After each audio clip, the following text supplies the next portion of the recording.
Not everyone that is suffering is dramatic, and a lot of people that are going through very specific kinds of situations actually might seem like the ones that aren't going through anything rough at all. This happens with unemployment. It's a type of pain that weighs you down piece by piece, slowly. And those going through this are often the strongest people that you know, that refuse to be seen in the struggle, that are being pushed to the edge and are still refusing to break. It's a study of what it looks like when a man is pushed through humiliation, confusion, exhaustion, and still chooses dignity. And psychologically, that type of strength is rarer than we think, but also so many people are going through it. The film I, Daniel Blake is about a 59-year-old carpenter who, after a heart attack, was told by his doctor that he was unfit to work. But the system told him otherwise. It told him that he should be working and not receiving any kind of benefits or help.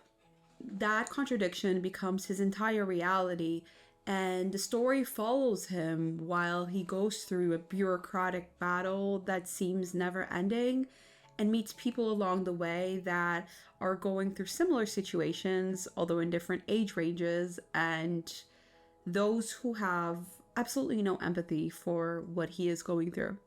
And this story is watching a person not living but surviving and trying to hold on to the person that they are, although they feel completely dehumanized by the system that they live in. From the very beginning, Daniel is not portrayed as a weak person. He is a calm and grounded person, and also highly capable of pushing through any obstacle. His doctor said that he is not fit for work, but he actually wants to work and he takes pride in it. His job is his life passion, and although sometimes that's not the healthiest approach to life, some people really need to hold on to that in order to seek some kind of stability in their life. And when they lose that, they lose everything.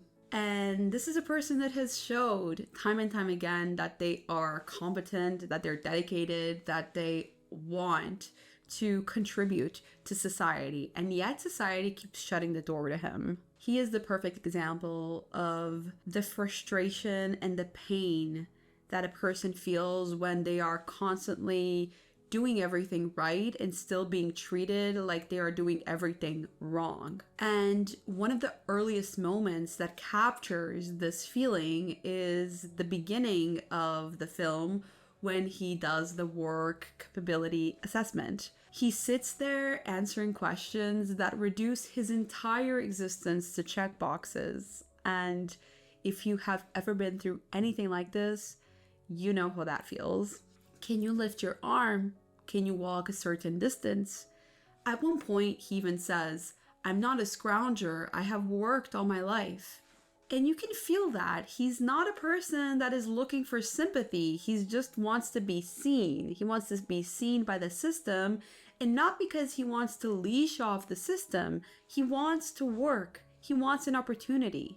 And psychologically, this feeling of not being seen and of having the door closed on him without even acknowledging who is on the other side of the door, which is him, is where the first layer of the story begins to form. When someone's identity is built around competence and independence and contribution, and that identity is suddenly invalidated, it creates something much bigger than stress.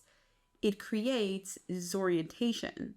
Because if you are not allowed to be who you have always been, then who are you? Who are you supposed to be?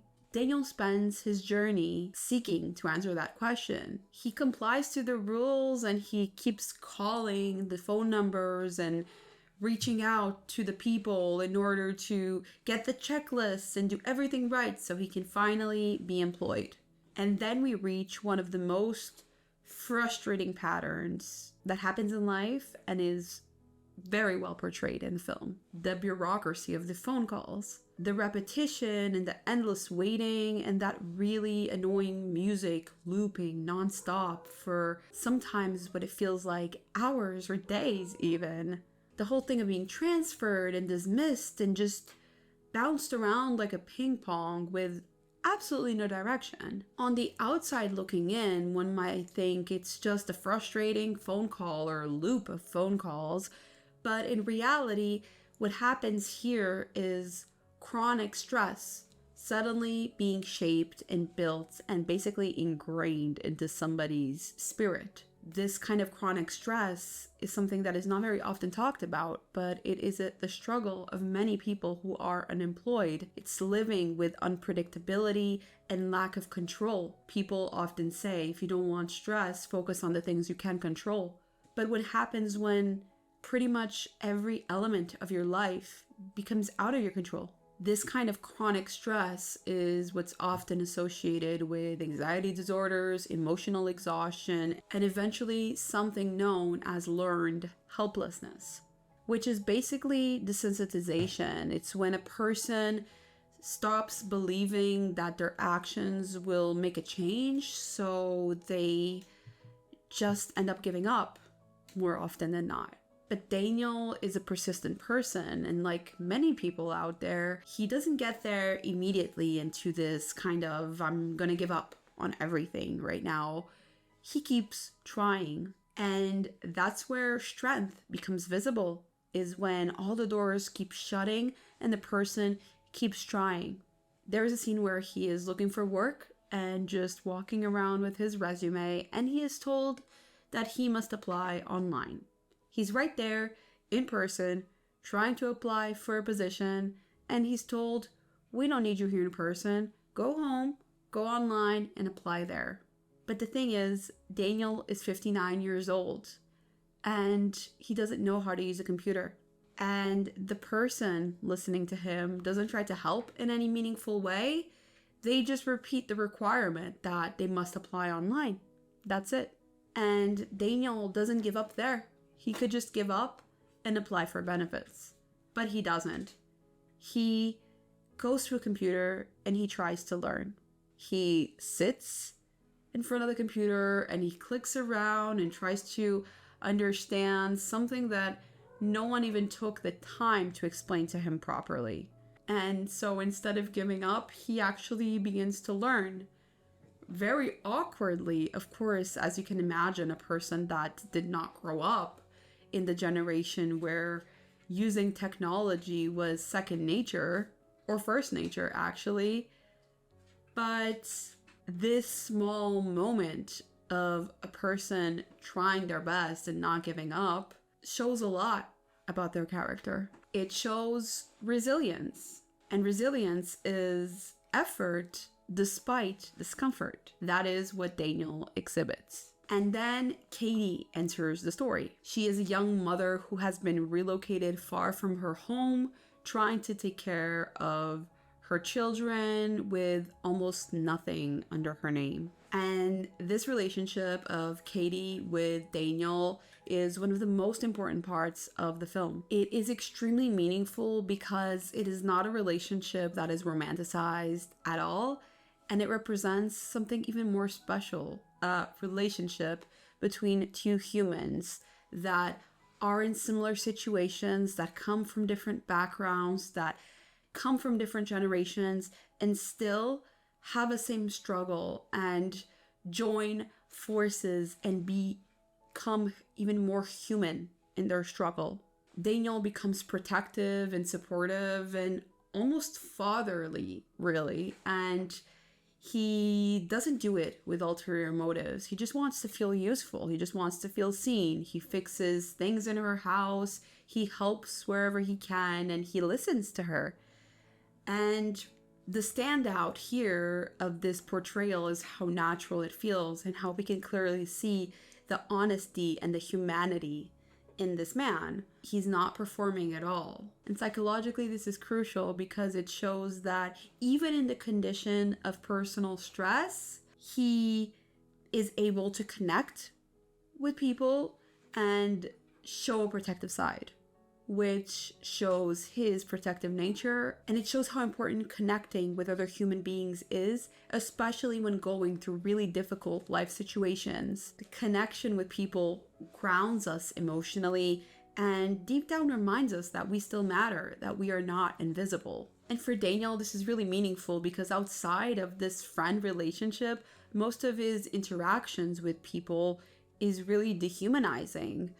The job center is one of the most painful environments in the film, and if you've ever been there, in reality as well. There's a scene where he is called in and then treated super dismissively.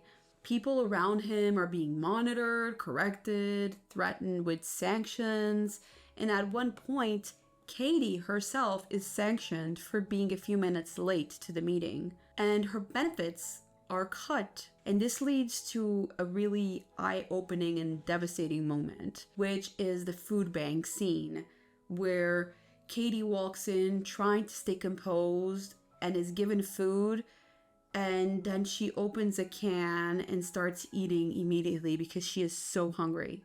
And then she breaks down, and that moment is really hard to watch because even if you have never been in that extreme, desperate situation, it is depicted in such a real way that we can almost feel what it might feel like to be in Katie's situation. There are people that go through what Katie is going through every day. And Daniel's reaction is just as important because he's not judgmental at all. He actually comforts her. And this is where the film, which is already quite deep emotionally, starts expanding even more psychologically, showing how quickly dignity can be stripped away when basic human needs are not met. Being constantly hungry, living in instability and in uncertainty doesn't just affect our bodies. They affect our identity, our self-worth, and our emotional regulation. And yet, even in that moment, Daniel stays steady and absorbs the situation without losing his humanity. And one other scene with Katie that I found particularly memorable is when she shoplifts hygiene products because she cannot afford them. And then she is humiliated in the supermarket because of it. Each moment alone that these people are going through might seem manageable in an isolated way. They could be manageable, but the thing is the buildup of so many things that are dehumanizing and that lead to this breaking point. And this breaking point can lead to depression, can lead to anxiety, can lead to bursts of anger, and it can also lead to agoraphobia. Because when every interaction with the outside world becomes exhausting and humiliating, people begin to withdraw. It's the tendency that people have, and it's understandable. Withdrawing feels safer, and that is what slowly starts happening to Daniel as well. But what stands out with Daniel's story in specific is how he expresses his frustration and his withdrawal. Because although he is angry, he doesn't become a violent person. And although he is tired, he doesn't behave like a defeated person. He shows emotion, but he is still not collapsing. And he is struggling, but he's still holding on strongly to the grip on his sense of self. And this portrayal alone is pretty meaningful because a lot of portrayal of men under pressure tend to go either in one direction or the other. It's either the man becomes silent and detached or becomes explosive and aggressive. But Daniel sits between the two. He feels everything and is compassionate and empathetic, but he chooses restraint. There is a moment where he spray paints a message outside of the job center that says, "I, Daniel Blake, demand my appeal date before I starve." And that moment is where his anger becomes visible in a public way. But even that moment is not chaotic at all. He is expressing this message and sure, vandalizing the building, but he's not destroying anything. He just is trying to be heard because he's tried everything and nothing worked. And finally, people around him start to notice and support him and start clapping.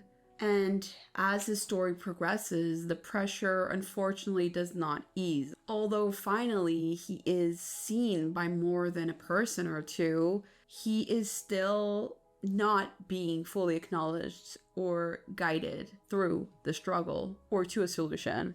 Physically, he just loses his strength completely. And that happens often with chronic stress. The body keeps score and suddenly breaks down. And the final part of the film doesn't give you closure because, like many people that go through these situations, there's often not closure, especially not that quickly. His body breaks down and he suffers a heart attack and passes away. After he passes away, there is a letter that is found where it becomes clear that he was holding on the entire time, where it says, "I am not a client, a customer, nor a service user. I am a citizen."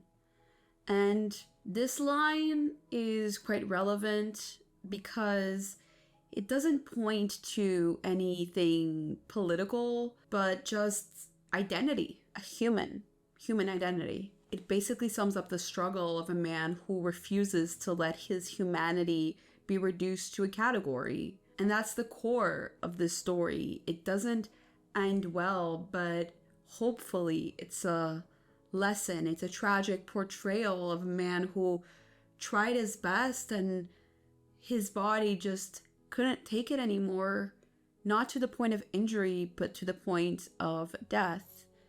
And even Daniel's death is not represented as weakness because he tried and tried again, non-stop, under pressure every day of his life. And the only thing that broke down was the thing that he tried his best to keep composed, which was his physical reaction to the events that were hurting him emotionally.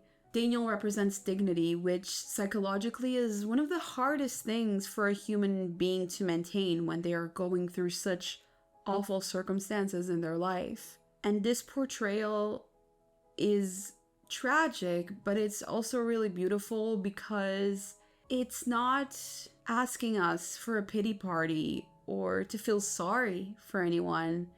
It just asks us to recognize strength and humanity beyond the struggles or in the face of the struggles. The saddest thing about the film isn't just his unexpected passing away, but it's the fact that it happens in the bathroom just before his successful appeal hearing, which shows how much bureaucracy and delaying things and lack of humanity in a system sometimes doesn't come, and sometimes when it does, it comes too late. And the person has already lost way too much of their health and of their identity to ever get it back, even if justice is made eventually. The moral of this film, I believe, is for us to ask ourselves, how many people around us are doing the exact same as Daniel without anyone noticing? And how many people are at risk of going through the same fatal ending that he did?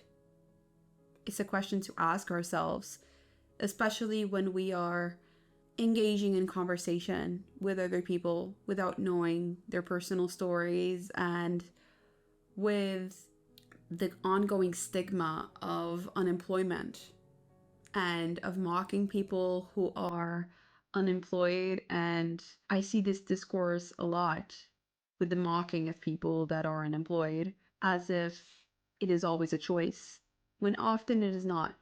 Some people are living lives just like Daniel's and Katie's. They are trying so hard to hold on, and they just need desperately to feel seen, not judged, not socially shunned. Because a lot of people are out there just looking for an opportunity. Thank you for watching this video.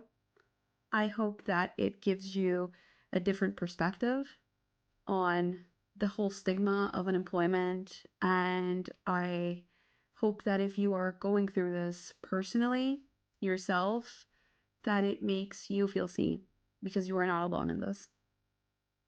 Thank you for watching, and I will see you on the next one. Bye.